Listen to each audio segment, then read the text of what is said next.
नमस्कार। आज के इस दिलचस्प एक्सप्लेनर में आपका स्वागत है। आज हम एक बहुत ही क्लासिक और मज़ेदार पौराणिक कथा की गहराई में उतरने वाले हैं। ये सिर्फ कोई पुरानी कहानी नहीं है, बल्कि इंसानी फितरत, धन, अहंकार और हमारी कभी न खत्म होने वाली इच्छाओं का एक बहुत ही सटीक मनोवैज्ञानिक विश्लेषण है। तो चलिए, बिना किसी देरी के शुरू करते हैं। जरा सोचिए, क्या ये अजीब नहीं लगता कि ब्रह्मांड के सबसे धनी देवता, जिनके नाम का इस्तेमाल आज भी बेशुमार दौलत के मुहावरे के तौर पर होता है, उन्हें एक नन्हे से बच्चे ने घुटनों पर ला दिया। ये एक ऐसा विरोधाभास है जो तुरंत हमारा ध्यान खींचता है। एक तरफ असीमित संपत्ति और दूसरी तरफ एक अकेला छोटा सा मेहमान जो उस पूरे खजाने को निगलने की ताकत रखता है। ये घटना पूरी तरह से इस सोच को चुनौती देती है कि पैसों से सब कुछ खरीदा या कंट्रोल किया जा सकता है। अब इस कहानी की शुरुआत होती है एक बहुत ही बड़े कॉन्ट्रास्ट यानी विरोधाभास से। एक तरफ है कुबेर की चमकदार सोने की नगरी अलकापुरी, जहां बेशुमार धन, दिखावे और चमक दमक का साम्राज्य है, और वहीं दूसरी तरफ है भगवान शिव का निवास स्थान कैलाश पर्वत, जो अपनी कठोर सादगी और वैराग्य के लिए जाना जाता है। ये सिर्फ दो अलग अलग जगहों की बात नहीं है, ये असल में दो बिल्कुल अलग मानसिकताओं को दर्शाता है। एक तरफ सब कुछ पा लेने और उसका दिखावा करने का अहंकार, और दूसरी तरफ सब कुछ छोड़ देने का गहरा सुकून। तो यहाँ ध्यान देने वाली सबसे अहम बात क्या है? वो ये कि कुबेर ने जिस भव्य भोज का आयोजन किया था, उसका निमंत्रण किसी सच्ची आस्था या भक्ति से नहीं जुड़ा था। सच कहें तो वो सिर्फ अपनी दौलत का भौकाल दिखाने का एक बहाना था।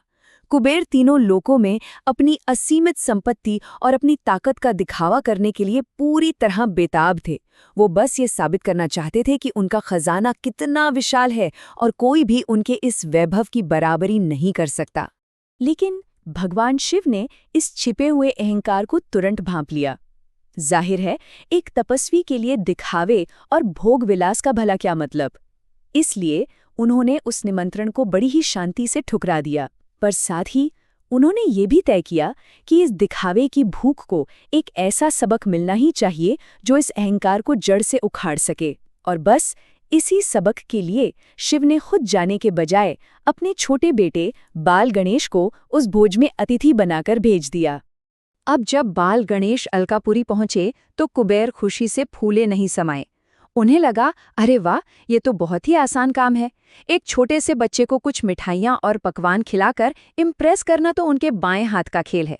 देखिए, ये असल में उस अहंकार का अंधापन था जो ये मान बैठा था कि जिसके पास सोने के पहाड़ हैं, उसके लिए एक बच्चे का पेट भरना कोई बड़ी बात कैसे हो सकती है।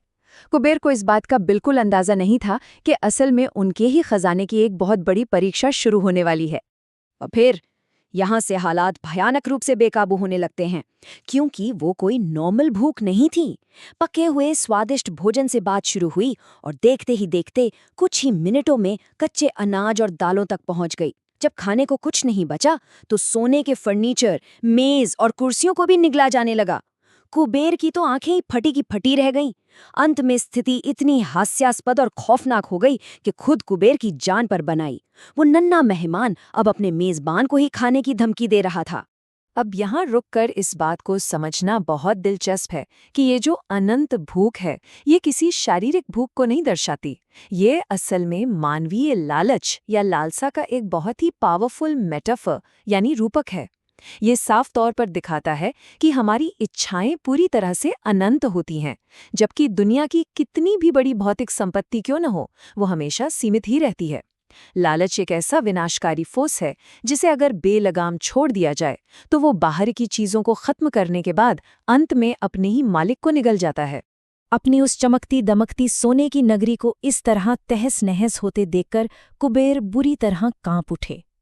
जब सोने की कुर्सियां और भव्य मेजें एक बच्चे के मुंह में गायब होने लगीं, तो कुबेर का वो सारा अहंकार जो सोने की चमक से बना था, एक ही झटके में ढह गया।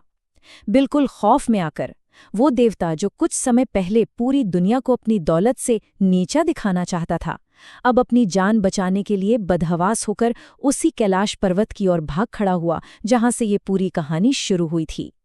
कैलाश पहुंचकर हाँफते हुए कुबेर ने जब मदद की गुहार लगाई तो शिव ने इस कांपते हुए देवता को एक बहुत ही गहरा और कड़वा सच समझाया। उन्होंने कहा कि अभिमान धन से भी बड़ा शत्रु है।